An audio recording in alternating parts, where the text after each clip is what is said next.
અગત્યના સમાચાર ગાંધીનગરથી સામે આવી રહ્યા છે કે જ્યાં જૂના સચિવાલયમાં આગ લાગી હતી। હાલમાં આગ પર કાબુ મેળવી લેવાયો છે। અનેક દસ્તાવેજોને નુકસાન પહોંચ્યું હોવાના સમાચાર અત્યારે સામે આવી રહ્યા છે। તો અગત્યના સમાચાર ગાંધીનગરથી કે જ્યાં જૂના સચિવાલયમાં આગનો મામલો સામે આવ્યો। માહિતી એવી મળી રહી છે, દ્રશ્યમાં પણ જોઈ શકાય છે કે આ આગને કારણે ખાસું એવું નુકસાન પહોંચ્યું છે। કેટલાક દસ્તાવેજો પણ બળીને ખાખ થઈ ગયા છે। જો કે આગ કયા કારણોસર લાગી તેને લઈને અત્યારે વધુ વિગતો સામે આવી નથી, પણ જાણકારી એવી છે કે આગ પર કાબુ મેળવી લેવાયો છે। આગથી થયેલા નુકસાનીના દ્રશ્યો સામે આવ્યા છે। કેટલાક ચોક્કસપણે ઇલેક્ટ્રોનિક જે સાધનો છે તેને નુકસાન પહોંચ્યું છે। એટલું જ નહીં, કેટલાક દસ્તાવેજો પણ નષ્ટ થયા હોય એ પ્રકારની માહિતી સામે આવી રહી છે।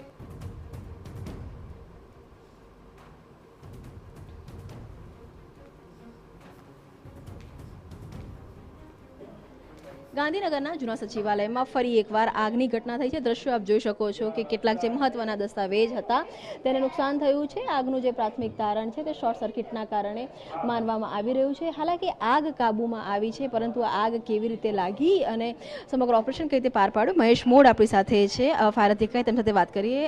મહેશભાઈ, સામાન્ય રીતે ગરમીમાં આગ લાગવાની અનેક ઘટનાઓ હોય છે, બનતી હોય છે। અત્યારના જે વાતાવરણમાં આગ લાગી છે, પ્રાથમિક તારણ છે તે શું આવી રહ્યું?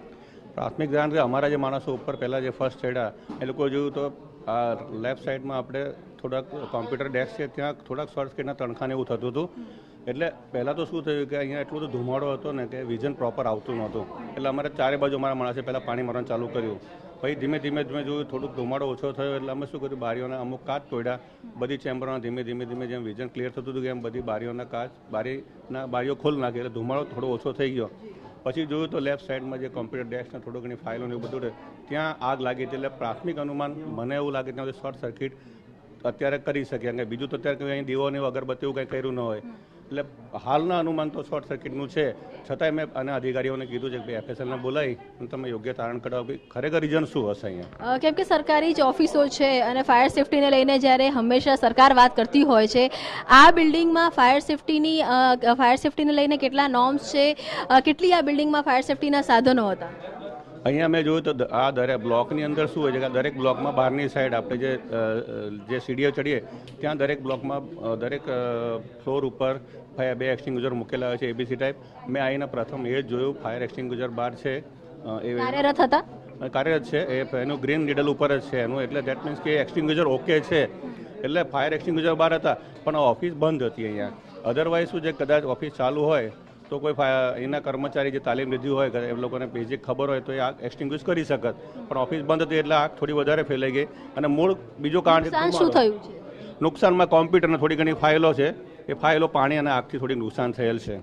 આપ જોઈ શકો છો કે જે પ્રકારના દ્રશ્યો છે અહીંયા કે આગ તો ઓલવાઈ ગઈ છે, પરંતુ કદાચ હવે આ ઓફિસને ફરી શરૂ થવામાં અનેક ગણો સમય છે તે લાગી શકે છે, કેમ કે જે કોમ્પ્યુટર્સ સહિતના જે તમામ સાધનો છે તેને નુકસાન છે તે થયું છે, કાટમાળ છે તે થઈ ચૂક્યું છે, આગ કાબૂમાં આવી ચૂકી છે, પરંતુ શોર્ટ સર્કિટ આખરે શેના કારણે થયું હતું? કેમ કે જો ફાયર અધિકારીની વાત માનીએ તો આ જે શોર્ટ સર્કિટ છે શોર્ટ સર્કિટના કારણે થયું હતું, પરંતુ જ્યારે બંધ છે, આખી ઓફિસ બંધ છે, ત્યારે બંધ ઓફિસમાં શોર્ટ સર્કિટ કઈ રીતે થઈ ગયું? આપ દ્રશ્યો જોઈ શકો છો કે અનેક જે મહત્વપૂર્ણ દસ્તાવેજ હતા તેને નુકસાન છે તે થયું છે। અહીંયા કોમ્પ્યુટર સહિતના જે નુકસાન તો થયું છે, પરંતુ આ જે દસ્તાવેજ છે સરકારી ઓફિસની અંદર જે દસ્તાવેજો હોય છે તે ખૂબ જ મહત્વના હોય છે, વર્ષો જૂના। કેમ કે જૂના સચિવાલયની અંદર જો વાત કરવામાં આવે તો વર્ષો જૂના દસ્તાવેજ હોય છે તે અહીંયા રાખવામાં આવતા હોય છે, કે જે સીધા શ્રમ અને રોજગાર સહિતના વિભાગમાં સીધા પ્રજાને લગતા દસ્તાવેજો છે। તો આ જે દસ્તાવેજો નાશપ્રાય થયા છે